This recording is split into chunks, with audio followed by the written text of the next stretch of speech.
अपने वरेण्य गुरु भ्राता इस कालखंड के प्रथम शिव शिष्य साहब श्री हरिरानंद जी को सादर आमंत्रित करते हैं कि वो मंचासीन हो और आध्यात्म के जगत में हमारा मार्गदर्शन करते हुए हमें आशीर्वाद दें कि हम उनके इस पुनीत संकल्प में सहभागी बन सकें। साहब श्री हरिरानंद जी। गुजरात के इस शहर में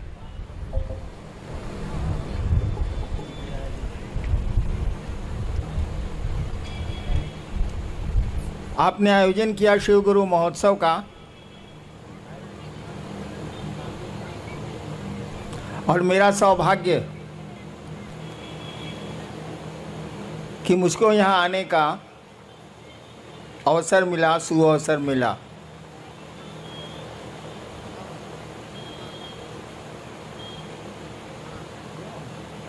मैं मंच पर मुझको दिक्कत होती, इसीलिए मैं कुर्सी पर ही रह गया।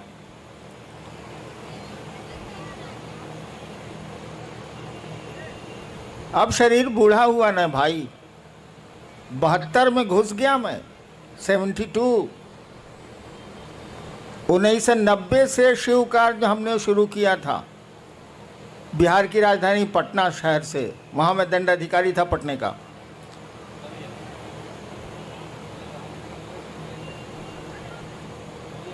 उन्नीस साल हो गए ना, क्या सर?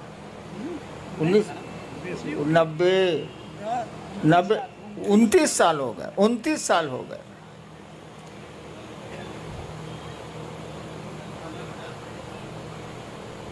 पहले तो इस बात को आप समझ लीजिए, शिव शिष्यता में आदमी गुरु नहीं है। शिव शिष्यता में इंसान आदमी गुरु नहीं है। शब्द ही बोलता है शिव शिष्यता, यानी भगवान शिव की शिष्यता। यहाँ गुरु हम लोगों के हैं भगवान शिव। यहाँ किसी को गुरु मत मानिएगा, गुरु मत समझिएगा। शिव शिष्यता में सभी शिष्य हैं, सभी भाई बहन हैं। गुरु तो एक है, जो महादेव है, जो शिव है। और शिव गुरु महोत्सव या शिव गुरु चर्चाओं में उपदेश नहीं दिए जाते। यहाँ उपदेश नहीं दिया जाता। हम लोग अपने गुरु शिव की बात करते हैं, लोगों को बताने की कोशिश करते हैं कि वह जो महादेव है, वह जो शिव है, जिसकी पूजा इस देश के बड़े भूभाग में हजारों साल से हो रही है, जो घर घर का बाबा है। आप लोग भी जानते होंगे, बिहार में तो ये कहावत प्रचलित है, चंदा मामा सबके मामा, शिव घर घर के बाबा। शिव घर घर के बाबा, चंदा मामा सबके मामा। यानी बाबा तो वो है, और पोतों को और पर पोतों को या फिर नीचे बाबा की संपत्ति में सुख भोगने का अधिकार है। भारत का कानून भी कहता है।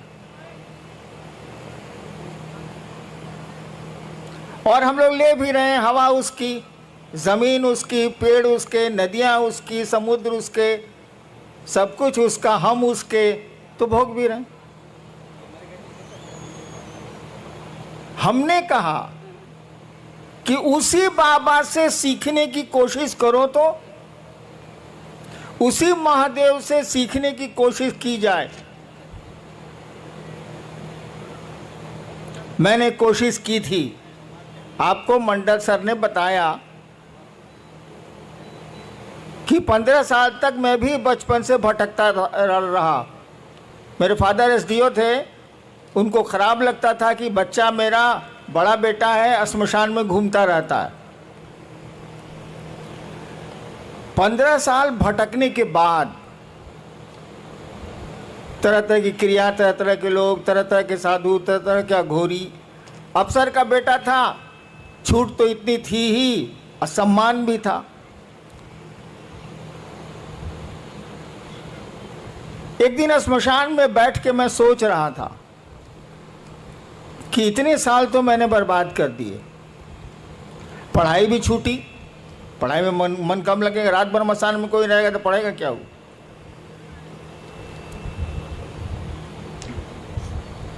एक मेरे मन में ख्याल आया, देखिए शिव शिष्यता है क्या, मैं आपको बताना चाहता हूं, मैं अपनी कहानी नहीं सुनाना चाहता। शिव शिष्यता क्या है ये इसको देखिए। आरा के गांग, आरा एक जिला है, भोजपुर एक जिला है बिहार का, पटना से सटा हुआ। वहाँ एक श्मशान में मैं रात के करीब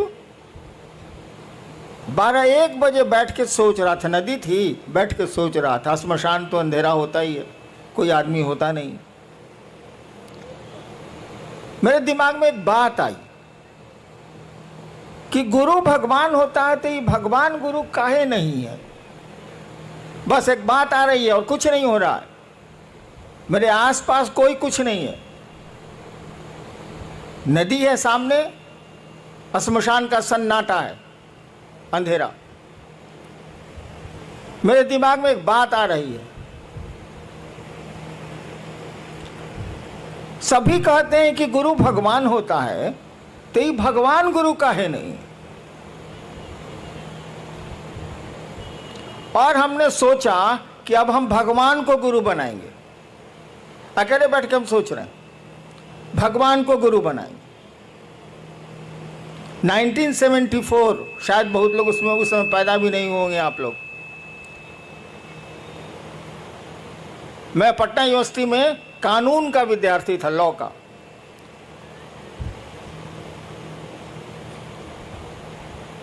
और जब मैंने सोचा कि मैं भगवान को गुरु बनाऊंगा तो भगवान की तो कोई छवि मेरे दिमाग में थी नहीं, मैं तो श्मशानी था।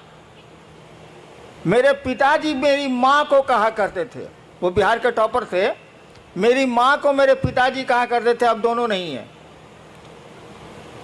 कि जानती है मलकिनी, शिव को भगवान कहा जाता है भारतीय किताबों में। तो मैं गुजरता रहता था तो सुनता रहता था, हमको मतलब कुछ था नहीं। शिव को भगवान कहा जाता है, वह तो मैं अब मैं भी खुद समझा लूंगा कि शिव को ईश्वर कहा जाता है, महेश्वर कहा जाता है, क्या नहीं कहा जाता है, और ईश्वर को शिव कहा जाता है। लेकिन उस दिन मेरे दिमाग में कुछ नहीं था, खाली यही सुन रखा था मैंने कि शिव को भगवान कहा जाता है। तो जैसे मेरे दिमाग में आई ये बात कि मैं अब भगवान को गुरु मानूंगा, अब इंसान को मानूंगा ही नहीं, तो शिव मेरे दिमाग में आए। कहे बाबूजी तो कहते हैं कि शिव ईश्वर का नाम है। मैंने शिव को गुरु मान लिया उसी क्षण।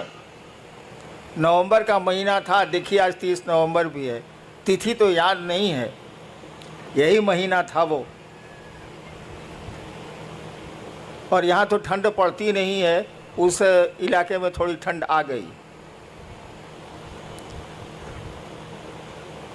और मैंने शिव को गुरु मान लिया, सो मोटो, मैंने हिंदी बोलूं तो अपने मन से।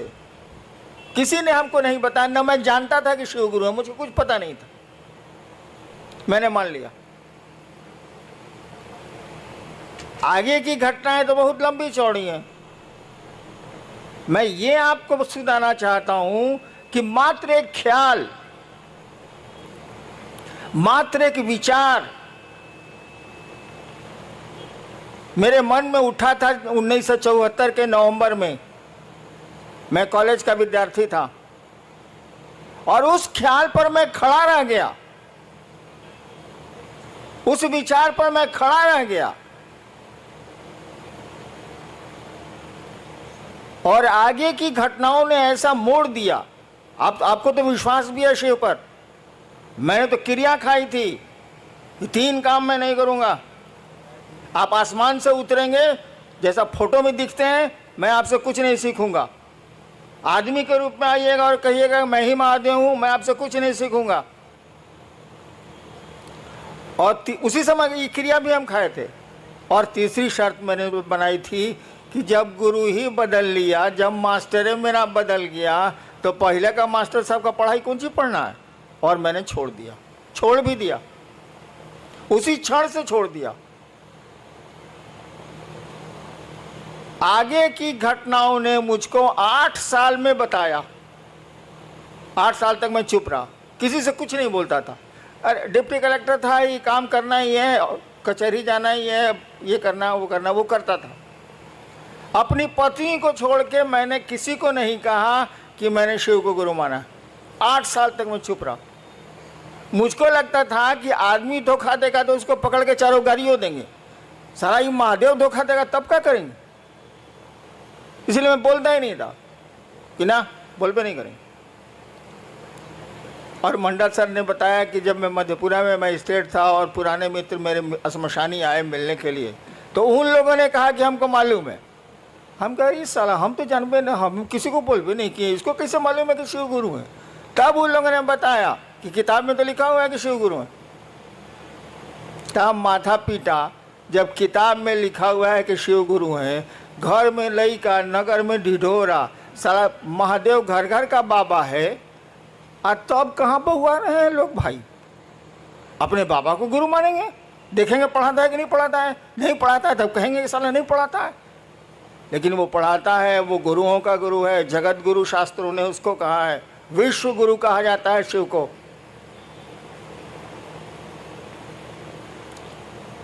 और परिणाम काम करते हैं, रिजल्ट काम करता है, विचारों में ताकत जो होती है ना वो काम करती है। मैं तीसरी बार शायद सूरत आया हूं, या दूसरी या तीसरी बार। कहाँ कहाँ जाऊंगा, कहाँ कहाँ जाता हूं। अब तो शरीर भी काम उतना नहीं करता, लेकिन शिव का काम हो रहा है कि नहीं। एक बहुत बड़े पत्रकार ने मुझसे पूछा कि पूरे देश में शिव गुरु का काम चल रहा है, मैं तो घूमता हूं, इसका रहस्य क्या है। हमने कहा इसका रहस्य कुछ नहीं है। मैं कहाँ जाता हूं, 32 साल तो सरकार में था। विचार फैलते हैं, विचार में ताकत होती है। और आज देखिए सूरत में इस कड़ी धूप में आप यहाँ उपस्थित हैं, इतने लोग उपस्थित।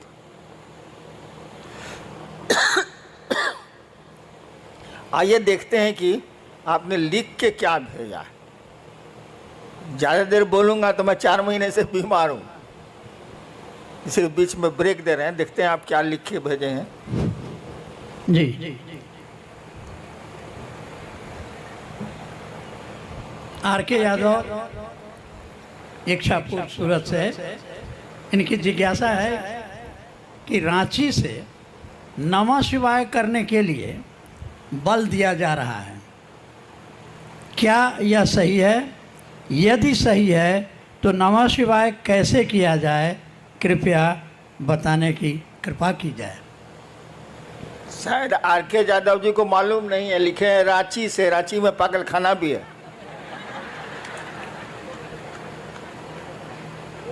एक कहानी है कि एक बार पंडित नेहरू जी जब प्रधानमंत्री थे तो गए देखने पागल खाना, उड़ती हुई खबर है, हम लोग सुना है।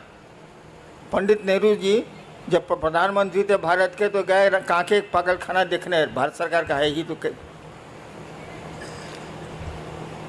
तो एक पागल पूछा कौन है आप, उनसे प्रधानमंत्री जी से पूछा कौन है आप, तो कहा कि हम जवाहरलाल नेहरू प्रधानमंत्री भारत के। कहा हटते हैं कि नहीं यहाँ से, जे आता है यहाँ प्रधानमंत्री अपने को बोलता है हटिए हटिए यहाँ से। यादव जी ने गलती कर दी, लिख दिया रांची से, तो वहाँ पागल खाना भी है। और रांची का लोग अमूमन जो कांके ब्लॉक है, कांके ब्लॉक में रहता है, हम उसी में पले रहते थे, इसीलिए मेरा थोड़ा ढीला भी है। मैंने कहा है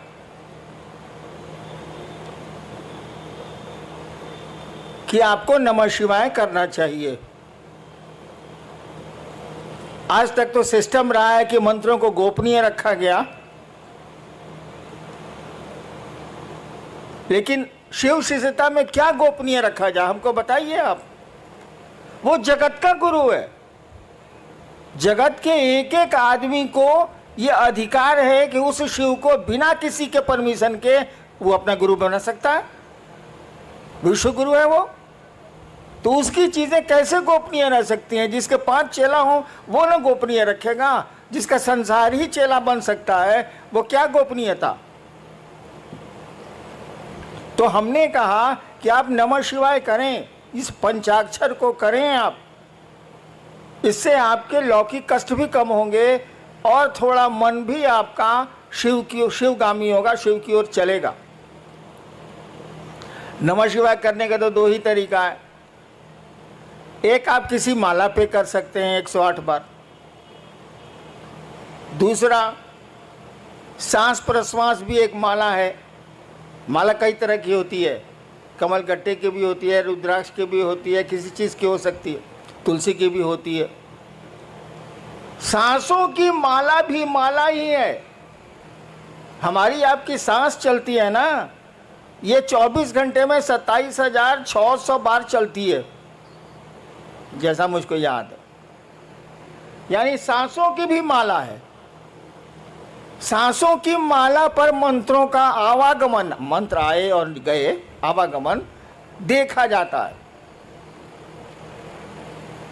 तो नमः शिवाय जो आपका शिव का पंचाक्षर मंत्र है, आपके गुरु का मंत्र है, उसको सांसों पर चढ़ाइए, नमः और शिवाय सांस से जाने दीजिए। ये आप जब याद पड़े 5 बार, 2 बार, 3 बार अपने गुरु को प्रणाम करिए नमः शिवाय से। खिचड़ी मत करिएगा। बहुत लोग करते हैं क्या कि सांस पर भी कर रहे हैं या माला पर गिनती भी कर रहे हैं।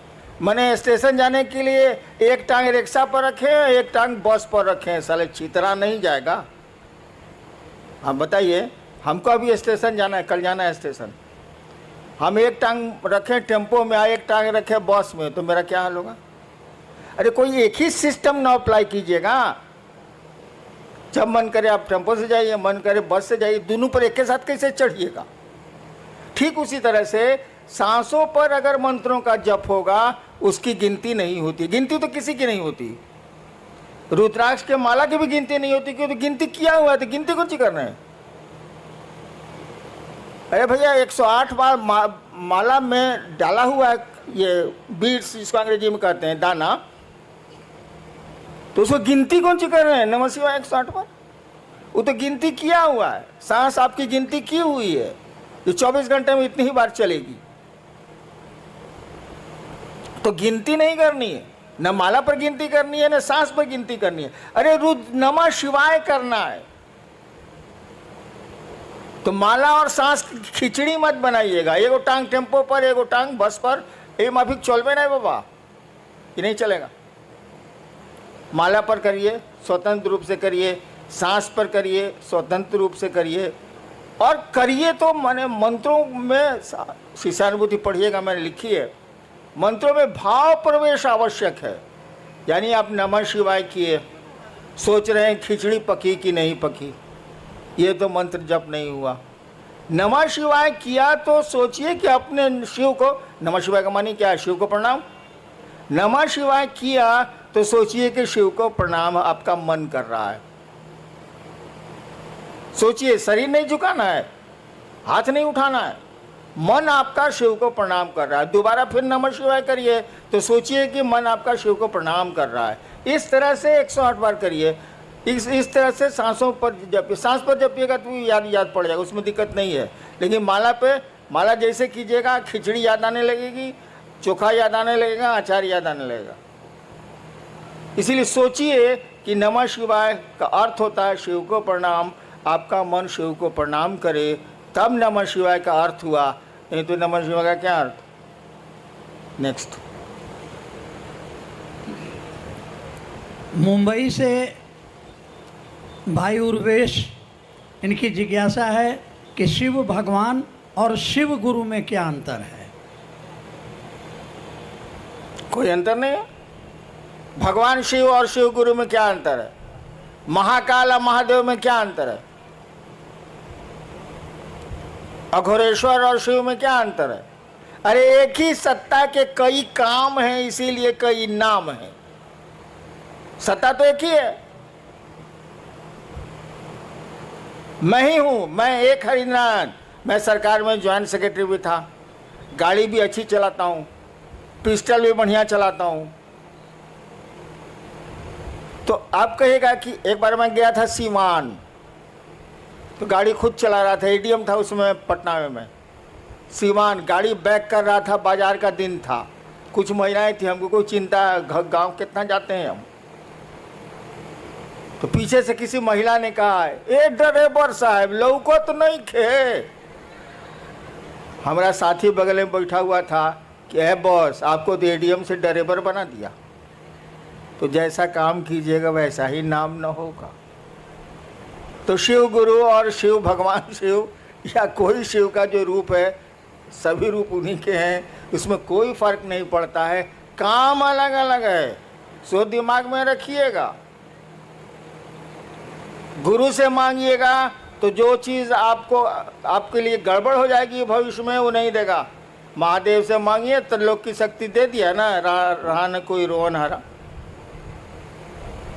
क्या मांग रहे हैं, किससे मांग रहे हैं, एक ही आदमी वो। गुरु से मांगिएगा तो वही देगा जो आपके लिए शुभ होगा। महादेव से मांगिएगा तो मांगिए, वहाँ पहुँच हो गई तो जो मन करे सो ले लीजिए, लूटा जाइए चाहे लूट लीजिए। महाकाल से मांगिएगा तो उतना किसी से दोस्ती करता है ना दुश्मनी करता है, कालनी संगी होता है, उसकी संगति किसी से नहीं होती है। कहा जाता महाकाल तेरी दया भी छलना है। महाकाल से दया मांगिएगा तो वो छल देंगे। कहे काल किसी का दोस्त होता ही नहीं, न किसी का दुश्मन होता है न किसी का दोस्त होता है। सत्ता तो वही एक ही शिव हैं, वही ज्ञानदाता के रूप में गुरु हैं, वे ही महाकाल हैं, वे ही सब कुछ। नेक्स्ट, ये सूरत पांडेसरा जगह है, भाई आशीष सिंह हैं, इनकी जिज्ञासा है कि आओ चलें शिव की ओर, इस पंक्ति का भावार्थ समझाने की कृपा करें। भावार्थ, शब्दार्थ नहीं बुझा रहा है। एक बार ऐसे ही हमने बोल दिया था, कैद मांगी थी रिहाई तो नहीं मांगी थी। अब चर्चा में इस पर जिज्ञासा हो गई हमको कि इसका क्या अर्थ हुआ। हमका महाबकलोल है सब। अरे कैद मांगी थी, मैंने जेल मांगा था, इस साल हमको छोड़ काहे दिया, ये पूछना क्या है। कैद मांगी थी रिहाई तो नहीं मांगी थी। हम कहा था कि महादेव से कहा है कि हमको बांध के रखिए अपने शिव भाव में, आप छोड़ देते हैं तो धरती हमको पेड़ देती है। इसीलिए कहा था कि कैद मांगी थी रिहाई तो नहीं मांगी थी। ठीक उसी तरह से मैं एक दिन चर्चा करके उठा, नहीं उस दिन मैं कुछ बोला ही नहीं। अचानक हमने कहा किसी को कुछ कहना है तो कोई कुछ नहीं बोला, तो हमने कहा हमको कुछ कहना है, और हमने एक शब्द कहा था, एक वाक्य कहा था, आओ चलें शिव की ओर। वही आजकल आपका स्लोगन भी हो गया है, आओ चलें शिव की ओर। मैंने ही कहा था ऐसे ही कि आओ चलें शिव की ओर। अरे धरती पर आए,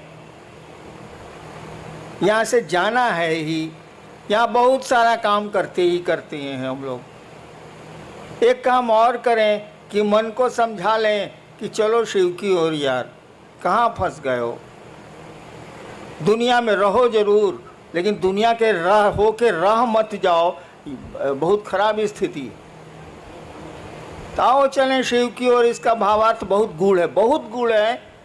उस स्टेज पर आपको आना होगा तभी समझ में आएगी बात कि आओ चलें शिव की ओर। एक सुदूर क्षितिज से आती हुई मध्यम मध्यम आवाज़ है जो इंसान को बोल रही है, आओ चलें शिव की ओर। उस आवाज़ को कोई सुन पा रहा है, कोई नहीं सुन पा रहा है। नेक्स्ट, मुंबई से हैं भाई रामनाथ ठाकुर जी। साहब श्री कहते हैं कि शिष्य भाव जागरण के लिए, हे शिव आप मेरे गुरु हैं, मैं आपका शिष्य हूँ, मुझ शिष्य पर दया कर दीजिए। इस मूक संवाद को प्रतिदिन बारंबार संप्रेषित किया जाए। कुछ लोग कहते हैं शिव दया शिष्य भाव के साथ ही मांगने पर गुरु दया करेंगे। कृपया स्पष्ट किया जाए कि दोनों विरोधाभासी क्यों लगते हैं। ये बात ही, सवाल ही हमको स्पष्ट नहीं हो रहा है। क्या इसका अर्थ क्या हुआ? सवाल का अर्थ क्या हुआ? अरे आप समझाइए ना, क्या इसका माने हुआ? एक पक्ष कह रहा है कि गुरु से दया मांगिए, प्रतिदिन संप्रेषित कीजिए। दूसरा व्यक्ति कह रहा है कि जब तक आप भाव से नहीं मांगिएगा आपको दया नहीं मिलेगी। इतना ही बात ना है? जी जी। सुन लिया ना? एगो साधु जी थे, तो उनको गांव वाला लोग बुलाया कि आइए, बड़ी दिन से आप गांव के बाहर रहते हैं पहले के ज़माने में, आज गांव में के आपके सम्मान में एगो प्रीति भोज देंगे, मैंने खाने पीने वाला प्रीति भोज। आप नहीं दे रहे हैं हमको, लेकिन उस साधु को दिया था। आया तो साधु आया तो कुछ तो सवाल जवाब होबे न करेगा। तो कुछ लोगों ने पूछा कि बाबा बताइए, भगवान है कि नहीं है? तो साधु बोला कि कौन लोग कहते हैं कि भगवान है, जरा हाथ उठाएं। तो हाथ उठा कुछ। कौन लोग कहते हैं कि भगवान नहीं है, वो लोग हाथ उठाए। तो कुछ लोग हाथ उठाया। कहा कि आप लोग दोनों आपस में समझा लीजिए, हम जाते हैं। तो दो तरह का बात, तब दो तरह का बात है, दोनों आपस में समझा लीजिए, हमारी क्या जरूरत है भाई साहब? क्या सवाल है? वही है कि दया के साथ अरे बेवकूफ, वो सब आपको नहीं बोल रहे हैं हम भी वही हैं, प्रश्नकर्ता को बोल रहे हैं। अरे भाव क्या है भाई? पत्नी का भाव है आप में, पुत्र का भाव है आप में, पिता का भाव है आप में? है? मेरा का भाव है कि आपकी चप्पल कहाँ है, आपकी पॉकेट में पैसा कितना है, आपका घर कहाँ है, घर कौन सा है, सब पहचानते हैं आप। पैसा नहीं बोल रहा है कि ये भैया ये भैया ये भैया हम 502 रुपया बनी। आप जानते हैं कि 502 रुपया मेरे पॉकेट में है, इसीलिए कि आपका पैसा है वो। एक चीज होती है विचार, एक चीज होता है भाव। विचार दिमाग से उठते हैं, थिंकिंग है विचार, थॉट है। यह विचार कि हे शिव आप मेरे गुरु हैं, एक विचार है ये। लेकिन देखिए वाक्य में हे शिव आप मेरे गुरु हैं, ये मेरा आपका छिप रहा है। जहां मेरा सामने आया कि मेरे गुरु हैं, तब फिक्र हो जाएगी कि मेरी चप्पल कहाँ है, मेरा महादेव कहाँ है। और जब ये बात आपके दिमाग से दिल में उतरेगी तो भाव है। भाव कुछ नहीं है बाबू, जो बात दिल से उठती है वो भाव है, जो बात दिमाग से उठती है वो विचार है, और कुछ नहीं है। तो कहा गया कि विचार को बार बार अपने दिमाग में आने दोगे तो ये दिल में प्रवेश कर जाएगा। उदाहरण दें, हम लोग बहुत जगह अफसर रहे हैं, बाबूजी भी अफसर रहे हैं, तो बदली होती रहती थी, अफसर कॉलोनी थी। पत्नी ने एक दिन आपसे कहा कि जो पड़ोसी है ना अफसर, वो बढ़िया आदमी है, सो आज केला भेजा था बच्चों के लिए। ठीक, ये विचार है, सूचना आपको मिली है। फिर दूसरे दिन पत्नी ने कहा कि उसकी बीवी कद्दू भेजी है सब्जी के लिए। खाली आपके दिमाग में न्यूज आ रहा है, विचार आ रहा है। धीरे धीरे आपको लगेगा कि पड़ोसी बढ़िया आदमी। एक दिन आपकी पत्नी ने कहा कि देखिए ना उसको बुखार लग गया है उनके बचवा को, तो आप कहेगा चलो ना दिखाते हैं। देखिए अब दिमाग से बात दिल में आने लगी, उसके बच्चे को देखने आप जाने लगे। इसका उल्टा देखिए, आपका बच्चा फूल तोड़ने पड़ोसी के यहाँ गया, डांट दिया पड़ोसी ने, आके आपको बोला कि मम्मी मम्मी मम्मी हमको डांट दिया, फूल तोड़ने गए थे। ठीक, एक सूचना आपको मिली, एक विचार आपके दिमाग में घुसा। फिर दूसरे दिन ऐसा ही कुछ हुआ, फिर तीसरे दिन ऐसा ही कुछ हुआ। 5 दिन के बाद आपको मालूम हुआ कि वो स्कूटर से जा रहा था, उलट गई स्कूटर, टांग टूट गया। आपको कहा ठीक हुआ साले को, ठीक हुआ साले। देखिए अब दिमाग से, अखबार का न्यूज़ नहीं है ये, अखबार में रोज एक्सीडेंट होता रहता है, आप कहाँ कुछ सोचते हैं। यानी आपके दिल में बात आ गई, अब ये दुश्मनी का भाव पैदा हो रहा है। वहाँ दोस्ती का भाव पैदा हो रहा था, यहाँ दुश्मनी का भाव पैदा हो रहा है। तो भाव कुछ नहीं है, जो बात दिल से उठती है वो भाव है। शिव मेरे गुरु हैं, ये बात अगर दिल से उठती है तो ये भाव है, अगर दिमाग से उठती है तो ये विचार है। जब तक भाव में नहीं जाएगी ये बात, कहा ही जाता है कि आध्यात्म की किसी भी गाड़ी का पेट्रोल भाव होता। शास्त्र हमारे कहते ही हैं, भावेन लभते देवता भावेन देव दर्शनम। शास्त्र कहते हैं भारत के कि भाव से देवता मिलते हैं, भाव से देवताओं का दर्शन होता है। तो आध्यात्म की कोई गाड़ी का पेट्रोल भाव ही है, विचार नहीं। शिव मेरे गुरु हैं, ये विचार रिजल्ट नहीं देगा, लेकिन जब मन में बैठ जाएगी बात कि शिव मेरे गुरु हैं, मेरा गुरु है, वो रिजल्ट आने लगेगा। नेक्स्ट जिज्ञासा नहीं है, एक निवेदन है। मध्य प्रदेश से रीवा से भाई अशोक आप लिख रहे हैं कि आज 3 साल से रीवा वो सिद्धि जिला में महादेव का काम हम लोग कर रहे हैं।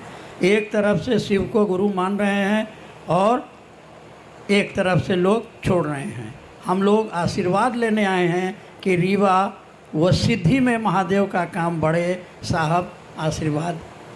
एक तरफ से लोग मान रहे हैं, एक तरफ से छोड़ रहे हैं। मैं महादेव का काम 40 साल से कर रहा हूँ। महादेव करा रहा है, हम कल करेंगे। कितने आए कितने गए। अंग्रेजी में एक कविता है, men may come and may go, men may go. लोग आते हैं जाते हैं, but I go on forever. मैं जाता हूं तो हमेशा के लिए जाता हूं। तो किसकी चिंता करोगे, कौन आया कौन गया। महादेव की दया जिस पर हुई वो रहेगा। हैं लोग कि नहीं मेरे साथ। मैं इनका विद्यार्थी था कॉलेज का 67 में। यही मंडल जी पढ़ रहे हैं जिज्ञासा। इनको मैं ज़बरदस्ती, उस समय शिव गुरु नहीं थे मेरे, ज़बरदस्ती एक दिन श्मशान ले जाता था और दूसरे दिन कब्रिस्तान ले जाता था। 1 साल कंटिन्यूअस। जबकि मेरे प्रोफेसर लेक्चरर थे, मैं विद्यार्थी था इनका फर्स्ट ईयर का। इनको मैं ही पकड़ के ले जाता, चलिए मसान। तो जिसको टिकना है वो टिकते ही हैं, जिसको नहीं टिकना है उसको कितना टिकाओगे। हाँ, महादेव से दया जरूर मांगो कि सभी टिकें, सभी रह जाएं, कोई छूटे नहीं, कोई टूटे नहीं। कोशिश तो हम लोग यही होनी चाहिए।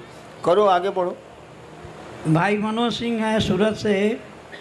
क्या शिव को गुरु बनाने के उपरांत भी पारंपरिक गुरु दीक्षा लेना आवश्यक है? किसी भी अनुष्ठान या मुहूर्त में लोगों द्वारा पारंपरिक दीक्षा द्वारा शरीरधारी गुरु द्वारा गुरुमुख होने का दबाव बनाया जाता है। भाई मेरे भी बिया में बनाया था। आप यही नहीं कह रहे हैं कोई सब अनुष्ठान करने के पहले पंडित मैंने कहा जाता है कि आपके गुरु कौन है। मेरी शादी स्टेट में है, चली गई पत्नी मेरी शादी में भी यही हुआ था। स्टेट का पंडित था, पंडित जी थे बेचारे, मर गए, कहा हम था। बोले आपके गुरु बउआ जी कौन है? तो हमारी तो बोली तो भाई सिवान वाली थोड़ी खराब है। हमने कहा कोई साला मेरा गुरु नहीं है। तो लोग बका गया कि लड़का है ब्याह के मंडप पर बैठा हुआ, कहता है कोई साला मेरा गुरु नहीं है। तब मेरी पत्नी से पूछा, उसमें पत्नी हुई नहीं थी, वो होने वाली थी 2 घंटे के बाद। पत्नी से पूछा कि आपके गुरु कौन है? बोले कोई नहीं। तो पंडित जी बोले कि चलिए शिव को गुरु मान लीजिए। हम कहा मैं नहीं मानूंगा। पत्नी ने कहा हम मान लेंगे। इसीलिए बाद में कहती थी कि आपसे हम सीनियर हैं। हम कहा तुम ब्याह करने के लालच में मानी हो, हम लालच में नहीं माने। हाँ, तो हम बिना गुरुए के ब्याह कर लिया, तुम इसी की चिंता में पड़े हो जी। बट इससे बड़ा कोई अनुष्ठान होता है ब्याह से ज़्यादा बड़ा? मस्ती करो, कहो कि शिव मेरे गुरु है। दीक्षा की क्या जरूरत है? गुरु की दया ही दीक्षा होती है। दीक्षा का मानी समझते हो यार जी? एक कई लोगों की ये जिज्ञासा है, जिसमें मुंबई कल्याण से हैं भाई सुनील मौर्य। तो शिव को गुरु बनाने के बाद भी कठिनाइयाँ पीछा नहीं छोड़ रही। इसकी क्या वजह हो सकती है? एक तो आप नमः शिवाय अगर ठीक से करते हैं, 108 बार अगर माला पर करते हैं, माला 108 की होती ही है, या टुकड़े टुकड़े में सांस पर नमः शिवाय से अपने गुरु को प्रणाम करते हैं, तो बाधाएं कम हो जाएंगी, कठिनाइयां कम हो जाएंगी। नमः शिवाय आपके कष्टों को कम करने की का बहुत सुंदर मेडिसिन है, औषधि है वो, उसको करिए। और जहाँ तक कठिनाइयों का सवाल है, जान लीजिए इस जगत में कोई आया है तो उसको ज़िंदगी में अच्छी खराब दोनों सड़कें मिलनी ही मिलनी है, कोई उपाय नहीं है। आपकी ज़िंदगी के रास्ते उबड़ खाबड़ मिलेंगे ही मिलेंगे, अच्छे 4 लेन भी मिलेंगे उसमें, लेकिन ज़्यादा खतरा यही है कि उसमें उबड़ खाबड़ ही रास्ते मिलेंगे आपको ज़िंदगी में। चलना तो पड़ेगा ही पड़ेगा। होशियारी इतनी ही है कि सवारी बढ़िया कर लीजिए। अगर ट्रैक्टर से जा रहे हैं उबड़ खाबड़ में तो कमर टेढ़ी हो जाएगी। स्कॉर्पियो से चले जाइए तो कमर नहीं टेढ़ी होगी, खाली जर्क महसूस होगा। तो ज़िंदगी के रास्ते तो उबड़ खाबड़ मिलेंगे, सवारी ठीक कीजिए, शिव की सवारी लीजिए। जर्क तो उसके बाद भी महसूस होगा, लेकिन कमर टेढ़ी नहीं होगी। रास्ते नहीं बदले जा सकते, सवारियां बदली जा सकती हैं। शिव की सवारी ले लो, शिव यान ले लो, यान माने सवारी, शिव यान ले लो, वायुयान, शिव यान ले लो, निकलते चलो निकलते चलो। थोड़ा बहुत तो जर्क लगता ही लगता है, अच्छी सड़क मिलेगी तो नहीं लगेगी। जीवन में कठिनाइयां आएंगी ही आएंगी। धरती पर जो भी आया है आज तक परेशानियों में रहा है वो, और उसमें उसने काम किए हैं। पहाड़ों पर वो चढ़ते हैं जिनको चढ़ना होता है, नहीं तो सीढ़ियां भी पहाड़ होती, इंसान के लिए सीढ़ियां भी पहाड़ होती हैं। और कोई है जो एवरेस्ट पर भी चढ़ता है और जिसका नाम होता है शेरपा तेंजिंग, दुनिया जानती है उसको। और कुछ लोग मिलेंगे कि आपके घर नहीं आ सकेंगे, एक पहला मंजिल पर आपका रहने का है, बड़ी दिक्कत है। कुछ लोग सीढ़ियों को पहाड़ बनाते हैं, कुछ लोग पहाड़ को सीढ़ियाँ बनाते हैं। इसीलिए इन चीज़ों से नहीं घबराना है। परेशानियाँ हो आगे बढ़ो, शिव की ओर बढ़ो, तभी मज़ा है, तभी किसी रिजल्ट का मज़ा है, नहीं तो कुछ मज़ा वजह नहीं। चलना चाहिए क्या? आयोजक गण क्या मुझको अनुमति देंगे?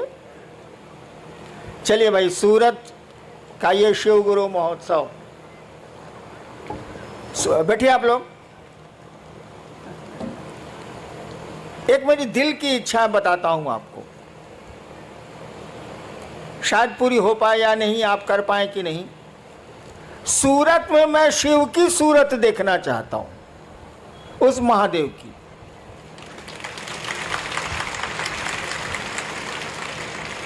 जैसे सोमनाथ है ना, सूरत में भी मैं शिव की सूरत देखना चाहता हूँ, लोगों के दिलों में शिव को देखना चाहता हूँ।